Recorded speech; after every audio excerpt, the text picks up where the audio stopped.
Hello, Spider-Man lovers. For me, I like the homemade suit here that was in Spider-Man Homecoming. I find after the original suit, I find this to be the funniest one. So this is a red sweatshirt and sweatpants and all that stuff. So this figure here is made by SH Figure Arts, which is owned by Bandai, and it's a pretty great figure actually. It's all plastic though. I find that there's always going to be compromises in action figures. All plastic gets you better articulation, but it's obviously not as realistic looking because you can see all that articulation.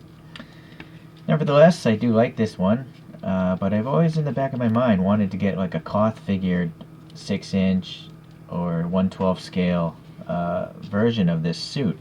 And Mezco did make one, but it's just always like $200 on eBay, so I just haven't. I don't see the value of $200. Maybe $100 I would buy it, but it's never that inexpensive. And for some reason, Mezco, they don't re-release things anymore. They don't re-release things very often to keep the collector value high, which I'm not really a big fan of. I think companies should just try to make money and resell whatever ideas or whatever franchises work, right? But anyways, so I found a less expensive alternative, and I do like cartooned figures and cartooned vehicles, and so here we have one made by Beast Kingdom. On this box it says 10th, maybe that's their 10th anniversary. This is Egg Attack Series 074, the 74th one, and then here's a nice preview of what's inside the box. Here's a nice little graphic wrapping around with some posing ideas. I think so funny looking. And then contents. So what we have is 28 points of articulation. This thing is 16.5 centimeters high. We have real clothing here, so that's why I like this. And then 4 spider webs, 3 pairs of replacement eyes, 2 regular, 2 blinking, 2 wide eyes, and then 4 pairs of hands, clenched, spiderweb, gripped, and climbing, and then some sort of platform. Some hologram of authenticity, some legalese stuff, and just the top here of the movie logo. So let's take a look at this guy. I don't really actively collect action figures anymore because they are expensive. But every now and then I just gotta revisit the industry, and if I can get a decent price on things like this one, why not? Okay. So let's see, here in the back we have this stand. So I find most of these stands will, work if you're just trying to hold the figure in a standing position. But to actually suspend them in the air, even though you can tighten this stuff, I don't know. Well, maybe we'll see. We'll see. This one has an I-beam construction, so maybe it won't flex so much. The question is, can this get tight enough to hold the guy? We'll try it. So we have some sort of brochure. Oh, how to use the guy. So, points of articulation, swapping out the eyes, swapping out the hands, putting in the webs, and then I guess, I'm not sure why this articulation is not on that. And there. Oh, well, alright, so in English and a Chinese side, I guess. Alright.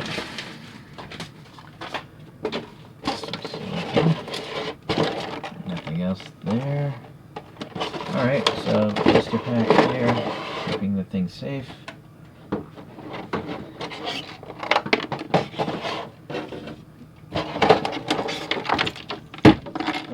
Sorry, Spidey. Let's let that guy stand there and look through these accessories here. Alright, so we have a web with the funnel on the end. Maybe slap on someone's face or something. A long shooter, a short shooter, and then another straight one with kind of like a hand actually. It's a web hand. I've never seen that in any Spider-Man figures. So this plastic here is kind of flexible. I wouldn't want to bend it in half, but it's pretty interesting. It is very translucent though. I'm not sure if I'm used to seeing Spider-Man webs being so clear. You know, I'm kind of used to them being white. What do you guys think about that? Oh well. I guess if you really wanted to, you could just paint them white, but I'm too lazy to do that. Alright, so here are your web shooting hands, or cowabunga dude. And you got the little silver paint for the web shooters. Talk to the hand, or maybe faceplant hand, handstand hand, grabbing hand, all sorts of things we could be doing with that. And then kind of fists, but not really. No, these aren't the fist ones. These are the web gripping ones. I see. So, yeah, so, although that wouldn't make sense for that one, but it would make sense for this one. Although, I see. So this must go into the gauntlets on the hand, this thing. So we'll have to get to that later. Okay, so here are the eyepieces. We have very squinty eyes here. And then we have some, I guess, open eyes. Alright, so that's it for the accessories. Let's try to swap some of those out. Let's get a look at this guy now. Let me get a different angle. Guess I gotta hold this pretty far away to actually hold the thing in frame. Alright, so yeah, what I'm liking is the fact that this is actually made of cloth material, very similar to a sweatshirt and a set of sweatsuit. It's not as thick, obviously. I find that miniature clothing, the fabric is very thin because they're trying to have as little bunching up as possible so you can get better articulation. But the hood here, yeah, it's all sewn to the vest here, so that's good. You can kind of see the musculature and the articulation at the same time here. So here's that shoulder hinge. It's on a butterfly, so you can actually butterfly his shoulder front and back. Alright, so now, yeah, there's also a bicep swivel there. So then there's looks like a double jointed elbow there. Alright, so then the wrist here, or the hands, they're on a ball dumbbell, so that's nice. Get a little extra movement having that dumbbell there. And then the wrist gauntlet just spins freely. I don't know if it's actually attached to the fabric. It doesn't seem to be. No, I'm just rotating it around the fabric. So that's good. And then yes, it seems like there's the hole for the webbing. We'll pop that in later. Alright, so try to get this guy in a more neutral position. So same obviously on the other arm. Let's see about the leg here. So it does come out maybe 45 degrees, and then I can hear it scrunching. Yeah. Oh, is there a drop down on the hip? No, I'm not feeling a drop down. But it will rotate, so I'm guessing there's a ball joint in there. It could be a double, just like the wrist, because I kind of feel like it's moving forward and back. It's hard to say. Obviously I'm not going to cut the suit apart to know how this thing's made. But anyways, so the leg will move forward. Oh, maybe it's a 45 degree.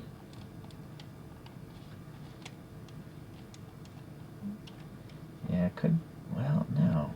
It's hard to say. It seems to be a thigh swivel. And no, I guess that's just a ball joint. But you can see the thigh here is colliding with the hip right there. So I'm trying to twist it outwards to kind of get his leg to come up, but I think that's as high as I can get the leg. Yeah, so that's actually not very good. Back, yeah, it's alright, I guess. But yeah, the leg just doesn't come up very far because the plastic itself is colliding there. Alright, so obviously that's just a limitation of a cartoon form. So there's the knee. Can't tell if that's a double or a single joint. Seems like no, it does seem like a double. I see it pivoting there and there, I think. Okay, and then I'm sure there's a ball joint here in the foot. So that's a lot of good articulation in the foot. And what's nice is this booty here is actually covering up the entire foot. You know, it's actually fabric here on the bottom. Some sort of QC sticker here. I'll take that off. I'm not a fan of those. They leave residue on the fabric over time. So it is obviously licensed by Marvel. Egg Attack is a real company making real licensed products. Alright. Yeah, you can see in the back section, the thigh is again running into now the butt plastic. That's hard plastic I'm touching right there. Okay. So now, the lower torso here, it does spin.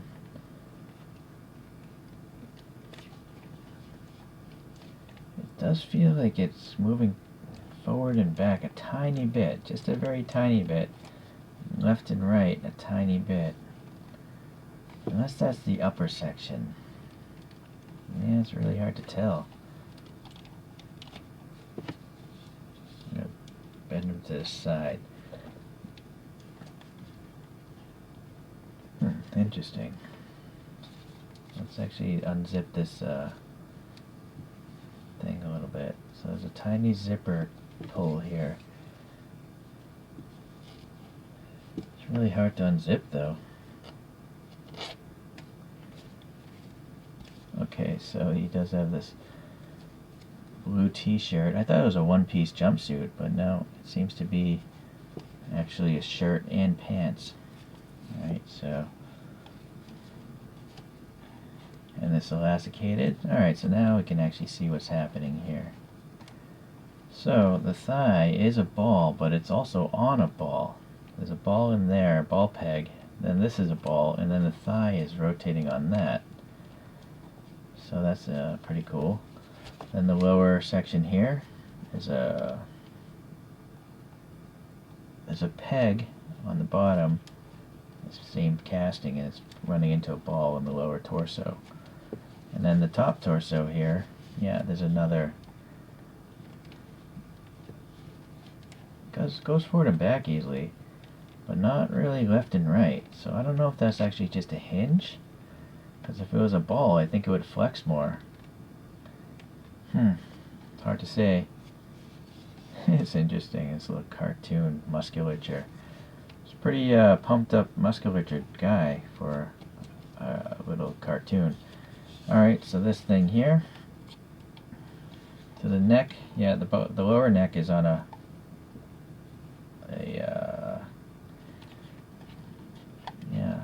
ball peg, I guess. And then the top would probably be a ball as well. Yeah, just moving the top part now. So it'll go front, back, left, right. It's a little tight, obviously you can hear it squeaking. So it seems like the head is two pieces, which is fine, because it's probably usually going to have the cape covering it up, that seam. It's pretty light plastic. I'd imagine it's ABS. Okay, so the eyes here. There's two pegs here. And so I'm going to guess this little bolt section here is sticking on the outside. Yeah, you can actually see it, you know, here as well. And that is on the real photographs behind, so that seems pretty accurate. So I guess this guy's winking right now. Let's try this eye.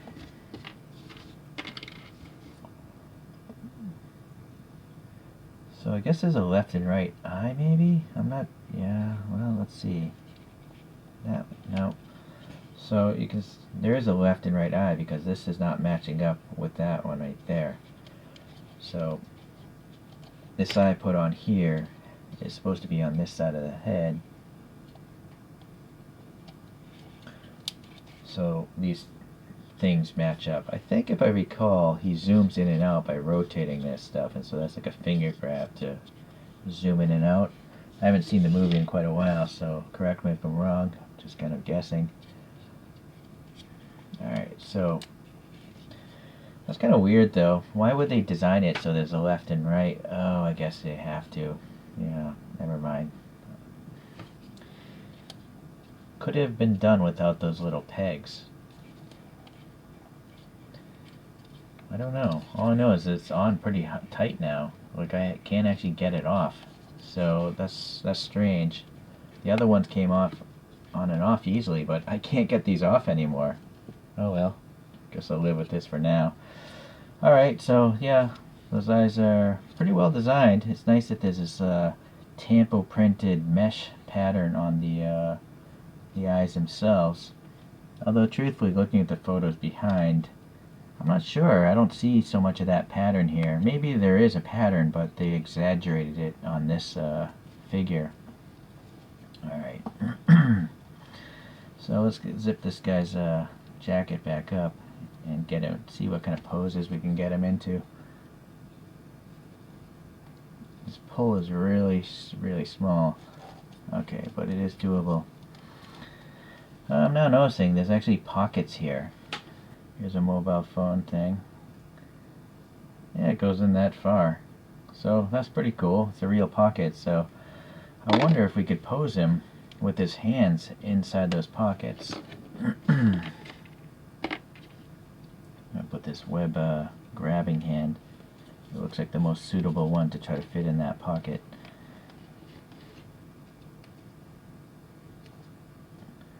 Alright, well, popping the hand on wasn't that difficult. Sometimes it's really hard to do that on figures. Come on. Get your hand in there, buddy.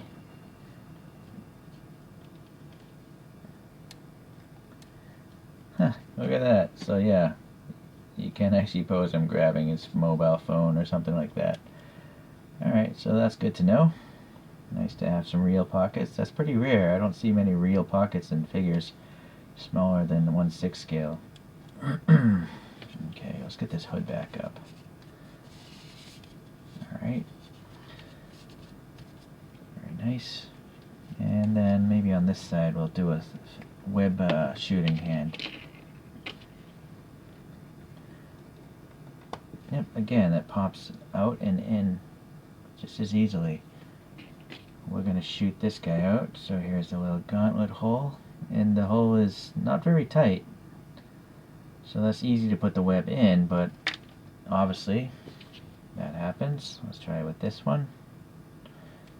This one is tight though. That's never going to fall out. Let's try the short one. Yeah, that's not going to fall out. So let me try this thin one on this side. I wonder if it's the hole or if it's the web itself. I think it's the web. This is tight, a little tighter, but still quite loose.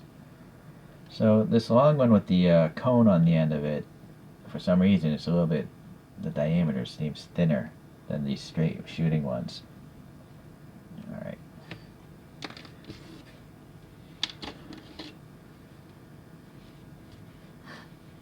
I want to try this last one.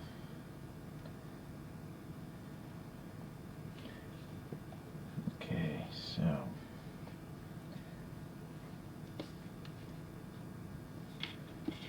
I do kind of feel like it'd be nice if these webs were longer.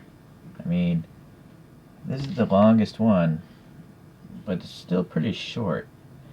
I mean, the packaging itself would have easily allowed them to package one twice as long easily, right? Seems kind of weak, really, to have such a short thing. But I guess being a super deformed figure, maybe they thought it was okay to have it so short.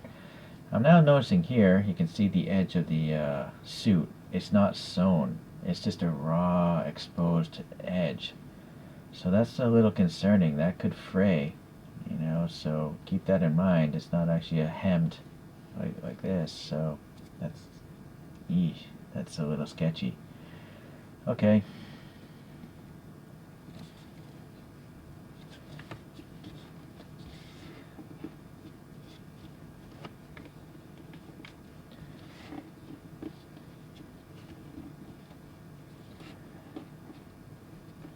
Now, being the bottom of his feet being cloth, you know, Luckily, he can actually balance on his own. Sometimes with the smaller figures, I use sticky tack stuff, but I don't think you'd be wanting to put sticky tack into a fabric sole. Great, yeah, that is just an open fabric, so yeah. Also, I'm now noticing, yeah, I didn't realize there's a toe articulation, so that's good. It's actually very good toe articulation. So maybe we could try. Unfortunately, I'm trying to get him into like a kneeling position, but I don't think it's going to be possible with this guy. I can get the back leg to kneel, but the front, can it bend? Obviously the leg can bend, but if I can't get the thigh in an up position,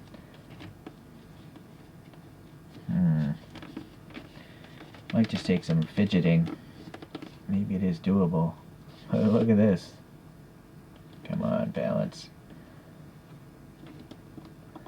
Obviously, he's a very top-heavy person. Oh, so close. Another thing that's concerning about, a figure with clothing is the joints. They're going to loosen the more you use them. So you might have to take off this suit every now and then and fill in the joints with some sort of floor polish or some sort of joint tightener. But I don't really play with my figures so much, so I'm going to just find a cool pose and it's just going to go into a cabinet, so I'm not too concerned about that. But if you play with your stuff all the time, that is something to be concerned with, especially with the ends not being sealed properly or sewn off properly, in my opinion. Let's see, the last thing we gotta do is the stand, though. We did talk about that. I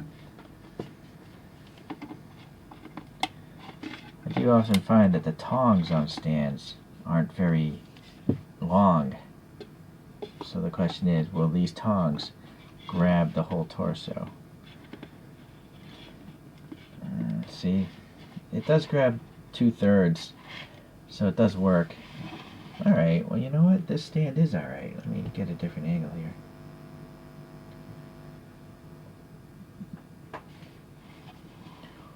Alright, well, I stand correct. At least on this stand, it's alright.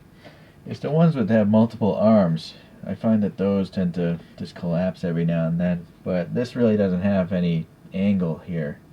So the only failing point would be this joint right here. But obviously it seems to work. No problem. So here I have it posed with my Darth Vader that I restored. This thing had a plastic cape that was all cracked in the so I sewed up my own cape and reused the wire, and I painted the weird eyes black because they have a weird peg system for those eyes. Anyways, this is a review on that one. Anyway, so this pose is pretty dynamic as far as I could get it. In conclusion, I do like this egg attack. Unlike this one that had a plastic cape that cracked because it was a cheap plastic, there's really nothing that's ever going to go bad with this figure because the whole suit is made of fabric material. Possibly, this black spider printed on the sweatsuit, if you put it through the washing machine in the dryer, maybe that would crack, but who's going to do that, right? So it doesn't have any of that fake leather stuff that would crack, the fake vinyl leather, pleather, or whatnot. So I think this figure will look good for the foreseeable future. The only plastic parts that are exposed are the face itself and then the hands and the gauntlets. Everything else is trapped in the fabric, so it looks pretty nice. I particularly like the foot articulation, but obviously being a cartoonized character, that's about as dynamic of a pose as I was able to get because the legs and the arms are just so short. The arms don't have too much hindrance in the articulation, but the problem with the legs is the thigh. It's colliding with the hip there, the plastic and plastic collision there, so that's too bad. Pleasantly, the stand itself seems to be pretty good because it's not like a zigzag stand. It's just a straight up stand. The only point of failure would be this, but right now it's in the lowest position, and so it's actually bottoming out against the plastic. It can't go any lower, but I can obviously still have the character flying in the air. So in this case, the stand is pretty minimal, but it's pretty well designed to keep the figure up in the air. The only criticisms I have really would be I wish the webs would be longer. I guess at least they're straight, so that's good. You can also just put in some webs for some other figures, so that's not a big concern, I guess. Or you can just make your own webs. A lot of people do that. They just take some wire and coil up some own webs and spray paint them white or whatnot. Alright then, well, I appreciate you guys watching, and I'll catch you in the next figure review.